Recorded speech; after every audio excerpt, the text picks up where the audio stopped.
دین vibes, دین کی آواز۔ اور کئی مرتبہ تو ایسے ہوتا تھا کہ کھانا کھاتے کھاتے ایک ٹھنڈی آ لیا کرتے تھے اور کہتے تھے معلوم نہیں اشاعت کیا کر رہے ہوں گے کہ ساری دنیا سے اللہ کے چاہنے والے، اللہ کے عاشق اللہ کے گھر میں اس وقت جمع ہے۔ معلوم نہیں کوئی طواف کر رہا ہوگا، کوئی حجر اسود کو بوسہ دے رہا ہوگا، کوئی مقام ابراہیم پہ نفل پڑھ رہا ہوگا، کوئی عرفات کے میدان میں اس وقت بیٹھا ہوا دعائیں مانگ رہا ہوگا۔ معلوم نہیں اشاعت کیا کر رہے ہوں گے۔ دل تڑپتا تھا کاش کہ میں بھی وہاں ہوتا۔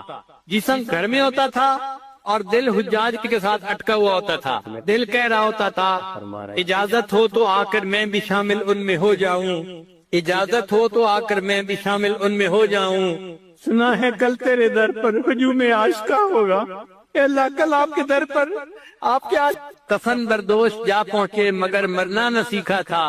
یہ دیوانے اگر پہلے سے کچھ ہوشیار ہو جاتے، حرم میں بن کے محرم صاحب اسرار ہو جاتے، حرم میں احرام باندھ کے صاحب اسرار بن جاتے اگر یہ سب گناہوں سے توبہ کر لیتے۔ نبی اسلام جب حج پر تشریف لے گئے، بیان آپ عالم انفارمیشن، تو اللہ کے حبیب صلی اللہ علیہ وسلم نے فرمایا میں دیکھ رہا ہوں اس جگہ سے حضرت موسیٰ علیہ السلام تکبیر پڑھتے ہوئے حج کے لیے جا رہے ہیں۔ راستے میں جہاں جہاں سے جو انبیاء گزرے تھے اللہ نے اپنے محبوب صلی اللہ علیہ وسلم کو وہ جھلک دکھا دی، وہ منظر دکھا دیا۔ آج ویڈیو دیکھتے ہیں نا آپ کہ جی یہ ویڈیو ہے فلاں موقع کی، اللہ نے وہ ویڈیو سنبھال کے رکھی ہوئی تھی، اپنے محبوب کو دکھا دی کہ دیکھو یہ میرے چاہنے والے موسیٰ علیہ السلام یوں لبیک اللہم لبیک کہتے ہوئے میرے گھر کی طرف جا رہے ہیں، اور یہ دیکھو عیسیٰ علیہ السلام جا رہے ہیں، یہ دیکھو ابراہیم علیہ السلام جا رہے ہیں، یہ دیکھو آدم علیہ السلام جا رہے ہیں۔ تو نبی علیہ السلام نے فرمایا کہ میں نے مختلف انبیاء کو حج پہ جاتے ہوئے تلبیہ پڑھتے ہوئے اپنی آنکھوں سے دیکھا، اللہ نے آنکھوں سے کشفن دکھا دیا۔ اس کے لیے دعائیں مانگیں، اور جب کسی حاجی کو رخصت کرنے کا موقع آئے تو خوب اس کو دیکھیں، آنسو بہائے کہ یہ خوش نصیب ہے جو حج کے سفر کے لیے جا رہا ہے۔ میں حج تو نہیں کر پایا مگر جب یہ واپس آئے گا تو میں حاجی کو آ کر دیکھوں گا۔ ہمارے حضرت رحمۃ اللہ فرمایا کرتے تھے کہ شروع میں میرے اوپر تنگی کے حالات تھے تو میں حج پہ نہیں جا سکتا تھا مگر میں حاجی کیمپ چلا جاتا تھا، اور جو حجاج رخصت ہو رہے ہوتے تھے میں ان کو آنسوں سے الوداع کرتا تھا اور اللہ سے دعائیں مانگتا تھا۔ پھر اللہ نے ہمارے شیخ کے لیے بھی حرم کے راستے کھول دیے۔ حضرت خواجہ عبد المالک صدیقی رحمۃ اللہ علیہ کو خواب میں نبی علیہ السلام کی زیارت نصیب ہوئی۔ اللہ کے محبوب صلی اللہ علیہ وسلم نے فرمایا عبد المالک ہمیں ملنے نہیں آتے؟ عرض کیا اے اللہ کے حبیب صلی اللہ علیہ وسلم دل تو بڑا چاہتا ہے، میرے پاس وسائل نہیں ہیں، پیسے نہیں ہیں کہ میں آ سکوں۔ تو جب یہ کہا تو نبی علیہ السلام نے خواب میں فرمایا اچھا ہم کہہ دیں گے، اچھا ہم کہہ دیں گے۔ پھر اس کے بعد ہر سال جب حج کا موقع آتا کہیں نہ کہیں سے حضرت کو حج کی دعوت ملتی کہ جی ہم ٹکٹ بنوا دیتے ہیں، خرچہ کرتے ہیں، آپ جائیں حج کر کے آئیں۔ زندگی کے 27 سال حضرت زندہ رہے اور آپ نے اس کے 27 سال اس کے بعد 27 مرتبہ حج ادا کیا۔ ان کے حالات زندگی میں لکھا ہے بیان آپ عالم انفارمیشن چینل کہ جب وہاں جاتے تھے تو صدیقی نسبت تھی، سیدنا صدیق اکبر کی اولاد میں سے تھے۔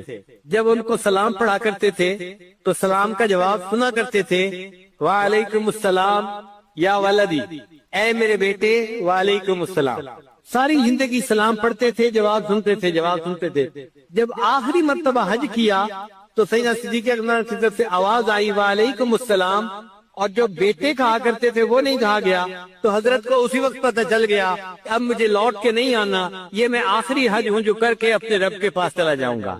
حاجی جب لوٹ کے آئیں تو آپ ان کو جا کر ملیں، محبت کا اظہار کریں، ان سے حج کے حالات پوچھیں، حسرت سے ان کا چہرہ دیکھیں۔ میں اگر بیت اللہ کو جا کے نہیں دیکھ سکا، یہ بندہ تو دیکھ کے آیا ہے نا، میں اس کو تو دیکھ سکتا ہوں۔ اس طرح اللہ تعالیٰ آپ کے لیے بھی حج کے راستے ہموار فرما دیں گے۔ نبی علیہ السلام جب معراج پر تشریف لے گئے تو آپ جب معراج سے واپس تشریف لائے تو حدیث پاک میں آتا ہے کہ حضرت موسیٰ علیہ السلام راستے میں انتظار کر رہے تھے۔ ملاقات ہوئی، موسیٰ علیہ السلام نے پوچھا اے اللہ کے حبیب صلی اللہ علیہ وسلم اللہ نے آپ کو کوئی تحفہ دیا؟ نبی علیہ السلام نے فرمایا مجھے 50 نمازوں کا تحفہ ملا۔ عرض کیا اے اللہ کے محبوب صلی اللہ علیہ وسلم میری امت پر چند نمازیں فرض تھیں بیان آپ عالم انفارمیشن چینل سے، اور ان کے لیے وہ نمازیں پڑھنی بھی مشکل ہو گئی تھی۔ یہ 50 نمازیں تو ٹو مچ ہیں، آپ اللہ کے حضور جا کے عرض کریں کہ اس میں کچھ ڈسکاؤنٹ دے دیں، کم کر دیں۔ چنانچہ نبی علیہ السلام نے بار بار اللہ کی خدمت میں عرض کی، اللہ نے 50 کو 5 بنا دیا۔ اے میرے محبوب، تیری امت 5 نمازیں ادا کرے گی، میں ان کے نامہ اعمال میں 50 نمازیں ادا کرنے کا ثواب لکھوا دوں گا۔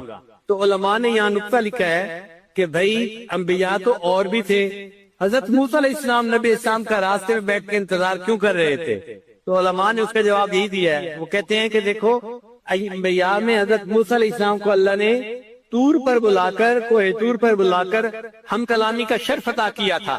اب اس ہم کلامی کے بعد حضرت موسیٰ علیہ السلام کے دل میں تمنا پیدا ہوئی، اے اللہ میں آپ کو دیکھنا چاہتا ہوں۔ تو انہوں نے کہا رب ارنی انظر الیک، اللہ نے فرمایا نہیں تو دنیا میں نہیں دیکھ سکتا۔ پھر اللہ تعالیٰ نے طور پر تجلی ڈالی، فخر موسیٰ صاعقہ، موسیٰ علیہ السلام بے ہوش ہو کے گر گئے۔ اب موسیٰ علیہ السلام کو پتا تھا کہ میں اللہ کا دیدار نہیں کر سکا، مگر انہوں نے کہا کہ اچھا اللہ نے اپنے محبوب کو دیدار کے لیے بلایا ہے، تو میں اگر دیدار نہیں کر سکا تو میں محبوب کے راستے میں انتظار میں بیٹھتا ہوں، وہ اللہ کا دیدار کر کے آئیں گے، میں ان کے دیدار سے اپنی آنکھوں کو ٹھنڈا کر لوں گا۔ اسی حضرت موسیٰ علیہ السلام نبی علیہ السلام کے انتظار میں بیٹھے ہوئے تھے۔ آپ عالم انفارمیشن چینل اسی طرح فرما رہے ہیں، اگر ہم حج پہ نہیں جا سکے تو جو حج کر کے لوٹیں گے ہم ان کا ہی چہرہ دیکھیں گے۔ یہ وہ خوش نصیب بندہ ہے جس کو اللہ نے اپنے گھر کے دیدار کے لیے بلایا اور حج کر کے یہ واپس آیا ہے۔ انشاءاللہ جب حج کے دنوں میں دعائیں مانگیں گے اور دل میں تمنا رکھیں گے اور حاجی کو محبت سے رخصت کریں گے اور واپسی پر حسرت کے ساتھ استقبال کریں گے، اس عمل کی وجہ سے اللہ تعالی ہم مسکینوں کے لیے بھی حج کرنا آسان فرما دیں گے۔ اللہ تعالی ہم سب کو حج کی توفیق عطا فرمائے۔ وآخر دعوانا ان الحمدللہ رب العالمین۔ ذی الحجہ کے مہینے میں بہت غمزدہ ہوتے تھے، حتیٰ کہ جب ذی الحجہ کے 10 دن آتے وہ کسی سے زیادہ بات چیت نہیں کرتے تھے، خاموش رہتے تھے اور ہر وقت توجہ اللہ رجوع اللہ کی کیفیت ہوتی تھی۔ اور کئی مرتبہ تو ایسے ہوتا تھا کہ کھانا کھاتے کھاتے ایک ٹھنڈی آ لیا کرتے تھے اور کہتے تھے معلوم نہیں اشاعت کیا کر رہے ہوں گے کہ ساری دنیا سے اللہ کے چاہنے والے، اللہ کے عاشق اللہ کے گھر میں اس وقت جمع ہیں، معلوم نہیں کوئی طواف کر رہا ہوگا، کوئی حجر اسود کو بوسہ دے رہا ہوگا، کوئی مقام ابراہیم پہ نفل پڑھ رہا ہوگا، کوئی عرفات کے میدان میں اس وقت بیٹھا ہوا دعائیں مانگ رہا ہوگا، معلوم نہیں اشاعت کیا کر رہے ہوں گے۔ دل تڑپتا تھا کاش کہ میں بھی وہاں ہوتا، جسم گھر میں ہوتا تھا اور دل حجاج کے ساتھ اٹکا ہوا ہوتا تھا۔ بیان آپ عالم انفارمیشن دل کہہ رہا ہوتا تھا اجازت ہو تو آ کر میں بھی شامل ان میں ہو جاؤں، اجازت ہو تو آ کر میں بھی شامل ان میں ہو جاؤں۔ سنا ہے کل تیرے در پر ہجوم عاشقہ ہوگا، اے اللہ کل آپ کے در پر آپ کے عاشق اکٹھے ہوں گے میدان عرفات میں، اجازت ہو تو میں بھی ان عاشقوں میں آ کے شامل ہو جاؤں۔ تو یہ ایک ایسی عبادت ہے کہ جس کی تمنا ہر مومن کے دل میں فطری طور پہ ہوتی ہے، امیر ہو یا غریب ہو، عالم ہو یا جاہل ہو، مرد ہو یا عورت ہو، ہر ایک کے دل میں تمنا ہوتی ہے۔ اللہ تعالیٰ ہم سب کو اپنی زندگی میں بار بار اپنے گھر کا دیدار عطا فرمائے اور اپنے محبوب صلی اللہ علیہ وسلم کے در کی قبولیت والی حاضری اللہ بار بار نصیب فرمائے۔ مگر حج پر جانے سے پہلے انسان اپنے گناہوں سے سچی توبہ کر کے اپنے دل کو ماں سوا سے خالی کر کے سفر کے لیے نکلے۔ یہ حسرت رہ گئی پہلے سے حج کرنا نہ سیکھا تھا، کفن بردوش جا پہنچے مگر مرنا نہ سیکھا تھا۔ یہ دیوانے اگر پہلے سے کچھ ہوشیار ہو جاتے، حرم میں بن کے محرم صاحب اسرار ہو جاتے، حرم میں احرام باندھ کے صاحب اسرار بن جاتے اگر یہ سب گناہوں سے توبہ کر لیتے۔ نبی اسلام جب حج پر تشریف لے گئے بیان آپ عالم انفارمیشن تو اللہ کے حبیب صلی اللہ علیہ وسلم نے فرمایا میں دیکھ رہا ہوں اس جگہ سے حضرت موسیٰ علیہ السلام تکبیر پڑھتے ہوئے حج کے لیے جا رہے ہیں۔ راستے میں جہاں جہاں سے جو انبیاء گزرے تھے اللہ نے اپنے محبوب صلی اللہ علیہ وسلم کو وہ جھلک دکھا دی، وہ منظر دکھا دیا۔ آج ویڈیو دیکھتے ہیں نا آپ کہ جی یہ ویڈیو ہے فلاں موقع کی، اللہ نے وہ ویڈیو سنبھال کے رکھی ہوئی تھی، اپنے محبوب کو دکھا دی کہ دیکھو یہ میرے چاہنے والے موسیٰ علیہ السلام یوں لبیک اللہم لبیک کہتے ہوئے میرے گھر کی طرف جا رہے ہیں، اور یہ دیکھو عیسیٰ علیہ السلام جا رہے ہیں، یہ دیکھو ابراہیم علیہ السلام جا رہے ہیں، یہ دیکھو آدم علیہ السلام جا رہے ہیں۔ تو نبی علیہ السلام نے فرمایا کہ میں نے مختلف انبیاء کو حج پہ جاتے ہوئے تلبیہ پڑھتے ہوئے اپنی آنکھوں سے دیکھا، اللہ نے آنکھوں سے کشفن دکھا دیا۔ اس کے لیے دعائیں مانگیں، اور جب کسی حاجی کو رخصت کرنے کا موقع آئے تو خوب اس کو دیکھیں، آنسو بہائے کہ یہ خوش نصیب ہے جو حج کے سفر کے لیے جا رہا ہے۔ میں حج تو نہیں کر پایا، مگر جب یہ واپس آئے گا تو میں حاجی کو آ کر دیکھوں گا۔ ہمارے حضرت احمد اللہ فرمایا کرتے تھے کہ شروع میں میرے اوپر تنگی کے حالات تھے تو میں حج پہ نہیں جا سکتا تھا، مگر میں حاجی کیمپ چلا جاتا تھا، اور جو حجاج رخصت ہو رہے ہوتے تھے میں ان کو آنسوؤں سے الوداع کرتا تھا اور اللہ سے دعائیں مانگتا تھا۔ پھر اللہ نے ہمارے شیخ کے لیے بھی حرم کے راستے کھول دیے۔ حضرت خواجہ بن مالک صدیقی رحمۃ اللہ علیہ کو خواب میں نبی علیہ السلام کی زیارت نصیب ہوئی۔ اللہ کے محبوب صلی اللہ علیہ وسلم نے فرمایا عبد المالک ہمیں ملنے نہیں آتے۔ عرض کیا اے اللہ کے حبیب صلی اللہ علیہ وسلم دل تو بڑا چاہتا ہے، میرے پاس وسائل نہیں ہیں، پیسے نہیں ہیں کہ میں آ سکوں۔ تو جب یہ کہا تو نبی علیہ السلام نے خواب میں فرمایا اچھا ہم کہہ دیں گے، اچھا ہم کہہ دیں گے۔ پھر اس کے بعد ہر سال جب حج کا موقع آتا کہیں نہ کہیں سے حضرت کو حج کی دعوت ملتی کہ جی ہم ٹکٹ بنوا دیتے ہیں، خرچہ کرتے ہیں، آپ جائیں حج کر کے آئیں۔ زندگی کے 27 سال حضرت زندہ رہے اور آپ نے اس کے 27 سال اس کے بعد 27 مرتبہ حج ادا کیا۔ ان کے حالات زندگی میں لکھا ہے بیان آپ عالم انفارمیشن چینل کہ جب وہاں جاتے تھے تو صدیقی نسبت تھی، سیدنا صدیق ان کی اولاد میں سے تھے۔ جب ان کو سلام پڑھا کرتے تھے تو سلام کا جواب سنا کرتے تھے، وعلیکم السلام یا ولدی، اے میرے بیٹے وعلیکم السلام۔ ساری زندگی سلام پڑھتے تھے، جواب سنتے تھے، جواب سنتے تھے۔ جب آخری مرتبہ حج کیا تو سیدنا صدیق اکبر کی طرف سے آواز آئی وعلیکم السلام، اور جو بیٹے کہا کرتے تھے وہ نہیں کہا گیا، تو حضرت کو اسی وقت پتہ چل گیا اب مجھے لوٹ کے نہیں آنا، یہ میں آخری حج ہوں جو کر کے اپنے رب کے پاس چلا جاؤں گا۔ حاجی جب لوٹ کے آئیں تو آپ ان کو جا کر ملیں، محبت کا اظہار کریں، ان سے حج کے حالات پوچھیں، حسرت سے ان کا چہرہ دیکھیں۔ میں اگر بیت اللہ کو جا کے نہیں دیکھ سکا، یہ بندہ تو دیکھ کے آیا ہے نا، میں اس کو تو دیکھ سکتا ہوں۔ اس طرح اللہ تعالیٰ آپ کے لیے بھی حج کے راستے ہموار فرما دیں گے۔ نبی علیہ السلام جب معراج پر تشریف لے گئے تو آپ جب معراج سے واپس تشریف لائے تو حدیث پاک میں آتا ہے کہ حضرت موسیٰ علیہ السلام راستے میں انتظار کر رہے تھے۔ ملاقات ہوئی، موسیٰ علیہ السلام نے پوچھا اے اللہ کے حبیب صلی اللہ علیہ وسلم اللہ نے آپ کو کوئی تحفہ دیا؟ نبی علیہ السلام نے فرمایا مجھے 50 نمازوں کا تحفہ ملا۔ عرض کیا اے اللہ کے محبوب صلی اللہ علیہ وسلم میری امت پر چند نمازیں فرض تھیں بیان آپ عالم انفارمیشن چینل سے، اور ان کے لیے وہ نمازیں پڑھنی بھی مشکل ہو گئی تھی۔ یہ 50 نمازیں تو ٹو مچ ہیں، آپ اللہ کے حضور جا کے عرض کریں کہ اس میں کچھ ڈسکاؤنٹ دے دیں، کم کر دیں۔ چنانچہ نبی علیہ السلام نے بار بار اللہ کی خدمت میں عرض کی، اللہ نے 50 کو 5 بنا دیا۔ اے میرے محبوب تیری امت 5 نمازیں ادا کرے گی، میں ان کے نامہ اعمال میں 50 نمازیں ادا کرنے کا ثواب لکھوا دوں گا۔ تو علماء نے یہاں نقطہ لکھا ہے کہ بھائی انبیاء تو اور بھی تھے، حضرت موسیٰ علیہ السلام نبی اسلام کا راستے میں بیٹھ کے انتظار کیوں کر رہے تھے؟ تو علماء نے اس کا جواب یہی دیا ہے، وہ کہتے ہیں کہ دیکھو انبیاء میں حضرت موسیٰ علیہ السلام کو اللہ نے طور پر بلا کر، کوہ طور پر بلا کر ہم کلامی کا شرف عطا کیا تھا۔ اب اس ہم کلامی کے بعد حضرت موسیٰ علیہ السلام کے دل میں تمنا پیدا ہوئی، اے اللہ میں آپ کو دیکھنا چاہتا ہوں۔ تو انہوں نے کہا رب ارنی انظر الیک، اللہ نے فرمایا نہیں تو دنیا میں نہیں دیکھ سکتا۔ پھر اللہ تعالیٰ نے طور پر تجلی ڈالی، فخر موسیٰ صاعقہ، موسیٰ علیہ السلام بے ہوش ہو کے گر گئے۔ اب موسیٰ علیہ السلام کو پتا تھا کہ میں اللہ کا دیدار نہیں کر سکا، مگر انہوں نے کہا کہ اچھا اللہ نے اپنے محبوب کو دیدار کے لیے بلایا ہے تو میں اگر دیدار نہیں کر سکا تو میں محبوب کے راستے میں انتظار میں بیٹھتا ہوں، وہ اللہ کا دیدار کر کے آئیں گے، میں ان کے دیدار سے اپنی آنکھوں کو ٹھنڈا کر لوں گا۔ اس لیے حضرت موسیٰ علیہ السلام نبی علیہ السلام کے انتظار میں بیٹھے ہوئے تھے۔ آپ عالم انفارمیشن چینل اسی طرح فرما رہے ہیں اگر ہم حج پہ نہیں جا سکے تو جو حج کر کے لوٹیں گے ہم ان کا ہی چہرہ دیکھیں گے، یہ وہ خوش نصیب بندہ ہے جس کو اللہ نے اپنے گھر کے دیدار کے لیے بلایا اور حج کر کے یہ واپس آیا ہے۔ انشاءاللہ جب حج کے دنوں میں دعائیں مانگیں گے اور دل میں تمنا رکھیں گے اور حاجی کو محبت سے رخصت کریں گے اور واپسی پر حسرت کے ساتھ استقبال کریں گے، اس عمل کی وجہ سے اللہ تعالی ہم مسکینوں کے لیے بھی حج کرنا آسان فرما دیں گے۔ اللہ تعالی ہم سب کو حج کی توفیق عطا فرمائے۔ وآخر دعوانا ان الحمدللہ رب العالمین۔ بیوی خامد والا مسئلہ ہے تو چھوڑنے کی تعلیم دی نا روزے نے، تو اس کا مطلب یہ کہ ان 4 عبادات میں دو عبادات اصل ہیں، ایک نماز اور ایک حج، اور باقی دو عبادات جو ہے نا وہ ان کی مددگار ہیں۔ زکوٰۃ نماز کی مددگار ہے اور روزہ حج کے مددگار ہے۔ تو اصل نمایاں عبادات دو بنی، ایک نماز اور ایک حج۔ اگر آپ غور کریں تو ان دونوں نمازوں میں اجتماعیت کا سبق ہے۔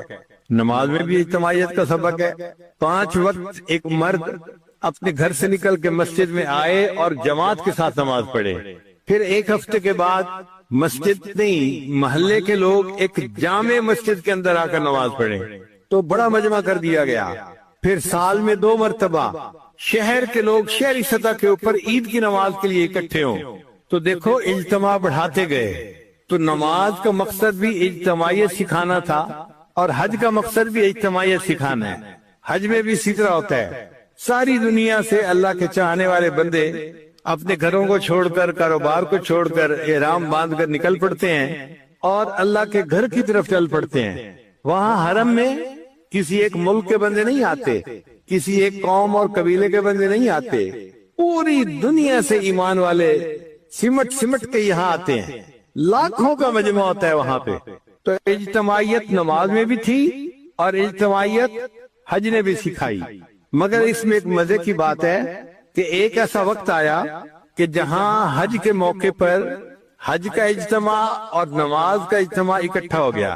عرفات کا میدان ہے، سب لوگ احرام باندھ کے جمع ہیں، اب وقوف عرفات کرنے، تو شریعت نے کہا کہ دیکھو ہم نماز کے ٹائم کو آگے پیچھے کر دیتے ہیں، تم وقوف کو آگے پیچھے نہیں کر سکتے، لہذا ظہر اور عصر ملا کے پڑھ لی، اور جو مغرب کی نماز تھی اس کو عشاء کے ساتھ پڑھنے کا حکم دیا۔ ایک نماز کو وقت سے پہلے پڑھنے کا حکم دے دیا اور دوسری نماز کو وقت گزرنے کے بعد پڑھنے کا حکم دے دیا۔ اللہ کی شان ہے، جیسا حکم دے ہم تو ہم بندے ہیں، اس پر عمل کرنا ہے، مگر اللہ نے یہ دکھا دیا کہ دیکھو یہ دونوں عمل آپس میں اگر تقابل کرو گے تو نماز کی اجتماعیت بڑی عبادت ہے۔ ہم نے حج کی عبادت کو اپنی جگہ رکھا اور نماز کو آگے پیچھے کروا دیا، اور اصل دین اسلام کا جو پیغام ہے وہ بھی اجتماعیت ہے۔ وَاعْتَصِمُوا بِحَبْلِ اللَّهِ جَمِيعًا وَلَا تَفَرَّقُوا، اللہ کی رسی کو مضبوطی سے پکڑ لو اور الگ الگ نہ ہو جاؤ۔ جہاں انسان الگ الگ ہوتا ہے فَتَفْشَلُوا وَتَذْهَبَ رِيحُكُمْ، تم الگ الگ ہو جاؤ گے تو تمہاری ہوا اکھڑ جائے گی، کمزور ہو جاؤ گے۔ تو ہمیں چاہیے کہ بحیثیت ایک امت کے ہم ایک بن کر زندگی گزاریں۔ یہ جو بڑوں نے کہا ہے نا، ایک بن کر زندگی گزارنا اور نیک بن کر زندگی گزارنا، یہ بڑی گہری بات کی گئی ہے۔ تو اب عبادات 4 تھیں، جن میں ایک اعلیٰ عبادت نماز نکلی اور زکوٰۃ اس کے لیے معاون نکلی، دوسری اعلیٰ عبادت حج نکلی اور روزہ اس کے لیے معاون نکلا۔ اب یہ 2 عبادات اصل عبادات ہیں۔ ایک اور نقطہ بھی سمجھنے والا ہے کہ نماز کے اندر اللہ کی شان کبریائی کا اظہار ہے۔ اللہ تعالیٰ بڑے ہیں، اس لیے نماز میں اللہ اکبر اللہ اکبر اللہ اکبر اللہ اکبر۔ حدیث مبارکہ میں آتا ہے کہ مومن جب مسجد میں داخل ہو تو اس کے دل کے اوپر اللہ تعالیٰ کی جلالت شان کا اثر ہونا چاہیے۔ حضرت علی عنہ مسجد میں داخل ہوتے تھے، رنگ پیلا ہو جاتا تھا۔ کسی نے کہا حضرت بڑی بڑی جنگوں کے موقع پہ آپ نہیں گھبراتے اور مسجد میں جاتے ہوئے آپ پہ گھبراہٹ ہوتی ہے؟ وہ فرمانے لگے تجھے پتہ ہے میں کس شہنشاہ کے دربار میں داخل ہو رہا ہوتا ہوں؟ تو مومن یہ سمجھے کہ میں اس شہنشاہ حقیقی کے دربار میں داخل ہو رہا ہوں، لہذا مسجد میں داخل ہوتے ہوئے اس کے اندر عاجزی ہو اور اللہ تعالیٰ کی کبریائی کا اس کے اوپر ایک غلبہ ہونا چاہیے۔ اس لیے نماز کو خشوع خضوع سے پڑھنا، اس کے ارکان کو تعدیل کے ساتھ ادا کرنا یہ ضروری ہے۔ تو ایک ہے اللہ تعالیٰ کی شان کبریائی کا اظہار، وہ نماز میں ہوتا ہے، اور یہ نماز اتنی ضروری کہ فرمایا اگر تم حالت جنگ میں ہو، تم دشمن پہ حملہ کر رہے ہو، دشمن تمہارے اوپر حملہ کر رہا ہے، اس حال میں بھی تم اپنی نماز نہیں چھوڑ سکتے، ادا کرنی پڑے گی۔ شریعت نے طریقہ بتایا، کچھ لوگ نماز ادا کریں، کچھ لوگ دفاع کریں، پھر دفاع والے نماز ادا کریں اور باقی لوگ نماز ادا کر لیں۔ تو آپ دیکھو کہ جب کفر کے ساتھ قتال ہو رہا ہے، اس وقت بھی اگر نماز کو چھوڑنے کی اجازت نہیں تو پھر اس سے زیادہ اہمیت اور کیا بتائی جا سکتی ہے۔ اسی طرح حج اللہ تعالیٰ نے فرض فرمائی، جو صاحب نصاب بندہ ہو زندگی میں ایک مرتبہ اس کے اوپر حج کرنا فرض ہے۔ حج میں اللہ تعالیٰ کی شان دل ربائی کا اظہار ہے۔ اللہ تعالیٰ کی جو صفات ہیں نا وہ دو طرح کی ہیں، ایک اللہ تعالیٰ کی جلال کی صفات ہے اور ایک اللہ تعالیٰ کی جمال کی صفات ہیں۔ وہ بڑا بھی ہے اور بہت پیارا بھی ہے، تو بڑے ہونے کی وجہ سے اس کے جلال کا ایک انداز ہے اور پیارا ہونے کی وجہ سے اس کے اندر محبوبیت کا بھی اثر ہے۔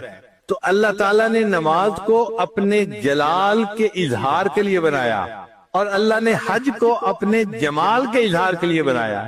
حج میں کیا ہوتا ہے، ایک محب اپنے محبوب کے گھر کی طرف جا رہا ہوتا ہے، وہ چھوڑ دیتا ہے سب کچھ، چھوڑ دے ساری دنیا کسی کے لیے۔ حاجی کیا کرتا ہے، ساری دنیا، سب کاروبار، سب میٹنگ، سب کام کاج، فیکٹری بند کر کے چھوڑ کے کسی کے حوالے کر کے گھر سے چل پڑتا ہے۔ اب جب چلتا ہے تو بھائی کہاں جا رہے ہو؟ جی میں محبوب کو ملنے جا رہا ہوں۔ تو بھائی محبوب کو ملنے کے لیے زبان سے بھی تو اظہار کرو نا، جی میں کہہ رہا ہوں لبیک اللہم لبیک۔ لبیک کا کیا معنی؟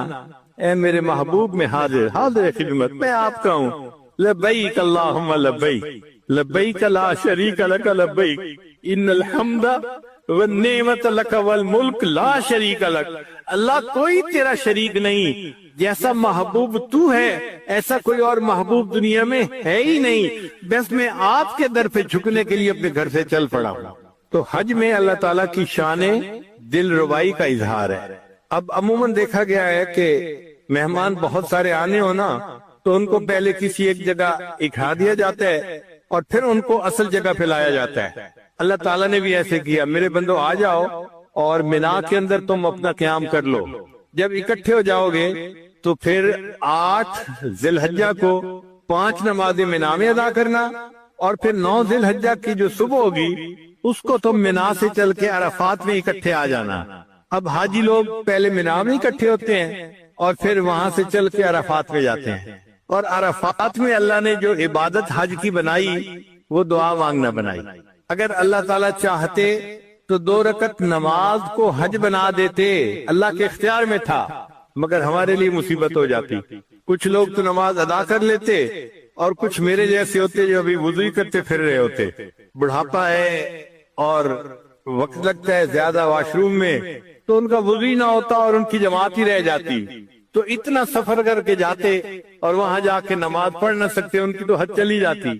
پھر لاکھوں عورتیں ہوتی جو اپنے گھروں سے اتنا خرچہ کر کے وہاں جاتی اور ان دنوں میں انہوں نے نماز پڑھنی نہ ہوتی، ان کی بھی نماز رہ جاتی، تو حج تو رہ جاتا۔ اللہ نے فرمایا نہیں کوئی 2 رکعت نہیں پڑھنے، بس تم نے ظہر سے لے کے مغرب تک کا جو درمیان کا وقت ہے نا، اس میں وہ اس سے دعا مانگنی ہے۔ اور یہی جو وقوف عرفہ ہے یہ حج کا سب سے بڑا رکن اعظم ہے۔ جس نے اس کو ادا کر لیا، الحج العرفہ، اس نے گویا حج کو ادا کر لیا۔ تو وقوف عرفہ میں کیا کرتے ہیں؟ دعا مانگتے ہیں۔ لاکھوں بندے، مختلف قبیلے ہیں، مختلف رنگ ہیں، مختلف زبانیں ہیں، سب ایک جگہ پر اکٹھے ہیں اور اللہ کے سامنے اپنی فریادیں پیش کر رہے ہیں، اللہ سے دعائیں مانگ رہے ہیں، اللہ سے اپنی محبت کا اظہار کر رہے ہیں۔ اور جیسے محبوب کو اچھا لگتا ہے نا کہ میرا عاشق میرے ساتھ محبت کا اظہار کرے، اللہ کو بھی یہ بات اچھی لگتی ہے۔ چنانچہ یہ جو ذی الحجہ کے 10 راتیں تھیں، ان کو حدیث پاک میں افضل ایام الدنیا، یہ دنیا میں جتنے ایام ہیں ان میں سب سے زیادہ افضل یہ 10 راتیں ہوتی ہیں۔ اللہ نے ان 10 راتوں کی قرآن مجید میں قسم کھائی ہے، والفجر ولیال عشر، 10 راتوں کی قسم کھائی۔ یہی 10 راتیں تھی جس میں اللہ کے عشاق ایک جگہ کے اوپر جمع ہو کر اللہ کے سامنے اپنی فریادیں پیش کرتے ہیں۔ تو حج میں اللہ تعالیٰ کی شان دل ربائی کا اظہار ہے اور نماز میں اللہ تعالیٰ کی شان کبریائی کا اظہار ہے۔ اور یہ واقعی محبت ہی کا تعلق ہے کہ بندہ اللہ کے گھر میں جاتا ہے اور وہاں جا کے جو مانگتا ہے اللہ اس کو عطا فرماتے ہیں۔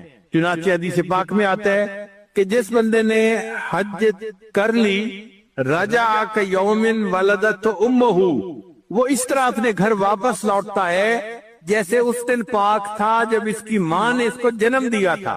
پیدا ہونے والے دن جس طرح بچہ پاک ہوتا ہے گناہ سے، یہ حج کرنے کے بعد اس طرح گناہ سے پاک ہو کے واپس آ رہا ہے۔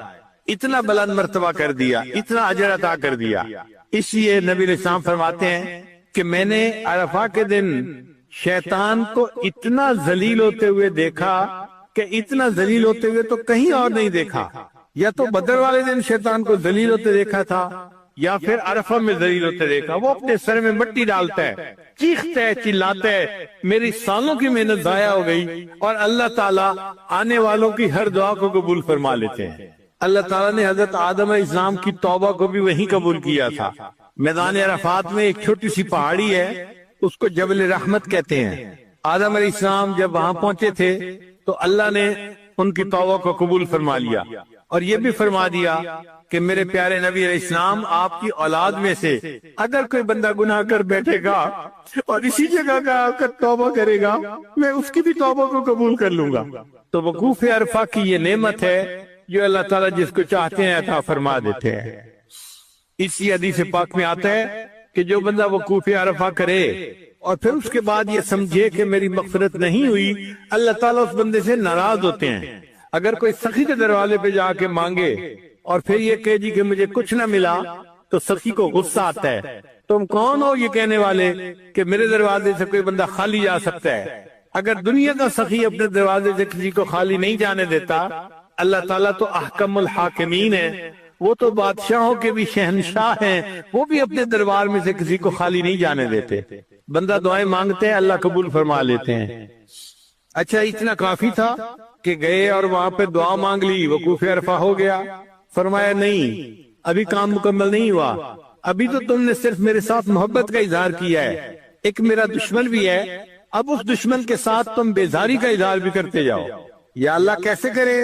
عرفات سے واپس مینا میں آؤ, اب 3 دن مینا میں رہو, اور 3 جگہ پر شیطان کے پلر بنے ہوئے ہیں, جاؤ اور ان کو کنکریاں مارو. یہ جو کنکریاں مارنا ہے یہ شیطان سے بیزاری کا اظہار ہے, برات ہے. اے اللہ, ہم اس مردود دشمن کو کنکریاں مار رہے ہیں اور ہم آپ کے ساتھ محبت کا اعلان کر رہے ہیں. حدیث مبارکہ میں ہے کہ شیطان کو ہر کنکری مارنے پر اتنا بڑا گناہ اللہ معاف کر دیتے ہیں, اگر وہ معاف نہ ہوتا اس بندے کے لیے یقیناً جہنم میں جانے کا سبب بن جاتا. اتنا بڑا گناہ ایک کنکری مارنے پہ معاف ہوتا ہے. اب 3 دن میں اوپر نیچے تقریباً 70 کنکریاں مارنی ہوتی ہیں. اس کا مطلب یہ ہے کہ 70 بڑے بڑے گناہ کنکریوں کے مارنے سے معاف ہو جاتے ہیں. اللہ ہم نے شیطان کو کنکریاں مار کے اظہار کر دیا کہ آپ سے ہم محبت کرتے ہیں. ہم نے میدان عرفات میں دامن پھیلا کے دعائیں مانگ کے یہ بات پوری کر دی تھی, اور اب آ کے ہم نے آپ کے دشمن سے اپنی بیزاری اور دشمنی کا اظہار کر دیا. اللہ یہ آپ کا بھی دشمن ہے, ہمارا بھی دشمن ہے. اے اللہ اور کیا کرے؟ فرمایا دیکھو ایک اور بھی دشمن ہے, وہ ہے تمہارا نفس. اب اس نفس کی خواہشات پہ بھی چھری پھیرو. یا اللہ اس کا طریقہ کیا ہے؟ میرے بندو, ایک جانور قربان کرو. تم ظاہر میں جانور کے گلے پہ چھری پھیر رہے ہوگے, مگر دل میں یہ نیت کرنا کہ ہم اپنے نفس پر چھری پھیر رہے ہیں اور نفس کی تمام خواہشات کو اللہ کے لیے چھوڑ رہے ہیں. اب جب قربانی بھی کر لی, اللہ فرماتے ہیں اب تم نے محبت کا کامل اظہار کر دیا, اب آؤ میرے دیدار کے لیے, کیونکہ میں تمہارا دل ربا ہوں نا, میرے اندر شان دل ربائی ہے, محبوبیت ہے. اب آؤ اور کیا کرو؟ طواف زیارت کرو. طواف زیارت کا مطلب ایسا طواف جس میں بندے کو اللہ تعالیٰ کی تجلیات کی زیارت نصیب ہوتی ہے. آنکھ والا تیرے جوبن کا تماشا دیکھے, دیدہ کور کو کیا آئے نظر کیا دیکھے. ہم اندھے لوگ ہیں, باطنی طور پہ ہم کیا دیکھیں گے تجلیات کو, لیکن جو اہل دل ہوتے ہیں اللہ ان کو اس موقع پہ اپنی تجلیات دکھا دیتے ہیں. تو یہ گویا حج جو تھا یہ اصل میں اللہ کا دیدار کرنا تھا دنیا میں, اللہ کے چہرے کا دیدار نہیں, اللہ کی تجلیات کا دیدار کرنا تھا. چنانچہ حج کے 2 بڑے رکن ہیں, ایک وقوف عرفہ اور دوسرا طواف زیارت. جس بندے نے یہ 2 ادا کر لیے اس نے گویا حج ادا کر لیا. اب یہ واپس آئے اپنے ملک کی طرف, اپنے گھر کی طرف, تو بخشا بخشایا واپس لوٹ آئے گا. تو دین اسلام کے 5 پلر ہیں. کلمہ کا تعلق انسان کے دل و دماغ سے ہے, اللہ کی توحید, نبی اسلام کی رسالت اور شریعت کی حقانیت کی تصدیق کرنا, زبان سے کہنا اور دل سے گواہی دینا, یہ کلمہ ہے. باقی 4 پلر جو ہیں وہ عبادات ہیں. ان 4 میں سے اصل عبادات 2 ہیں. ایک عبادت ہے نماز, اور زکوٰۃ جو ہے وہ اس کے لیے معاون عبادت ہے. کیونکہ زکوٰۃ کا اصل مقصد ہے دل سے مال کی محبت کو کم کرنا، دنیا کی محبت کو کم کرنا، اور دنیا کی محبت کم ہونے سے پھر نماز کے اندر خیالات کم ہو جاتے ہیں۔ اس لیے زکوٰۃ معاون بنتی ہے نماز کی۔ اور دوسری بڑی عبادت حج تھی، اور حج کے لیے معاون عبادت بنی روزہ۔ روزے میں بھی ہم خواہشات چھوڑ دیتے ہیں، کھانا چھوڑو، پینا چھوڑو، بیوی سے ملنا جلنا چھوڑو، روزہ اس کو کہتے ہیں۔ اور حج میں بھی اللہ نے چھڑوایا، گھر چھوڑو، لباس چھوڑو، بچے چھوڑو، وطن چھوڑو، کام چھوڑو، سب چھوڑ دو، آؤ میرے گھر کی طرف۔ چنانچہ سب چل پڑتے ہیں۔ ایک جگہ میقات آتی ہے، فرمایا یہ جو تم نے پہنے ہوئے تھے کپڑے یہ بھی چھوڑ دو، زیب و زینت بھی چھوڑ دو، اور پابندیاں لگا دی، تم بال نہیں کاٹ سکتے، تم ناخن نہیں کاٹ سکتے، اس لیے کہ تم عاشق ہو، اور عاشق کو ظاہری زیب و زینت کا نہیں مسئلہ ہوتا، وہ تو اللہ کے عشق میں بے حال ہوتا ہے اور پکار رہا ہوتا ہے، میرے محبوب، میرے محبوب، میرے محبوب۔ اللہ ہم کیسے پکاریں؟ فرمایا تم پکارو لبیک اللہم لبیک، لبیک لا شریک لک لبیک، ان الحمد والنعمت لک والملک لا شریک لک۔ تو مومن لبیک کہتا کہتا اللہ کے گھر کی طرف جاتا ہے، اور حج کر کے پھر گھر کو واپس آتا ہے۔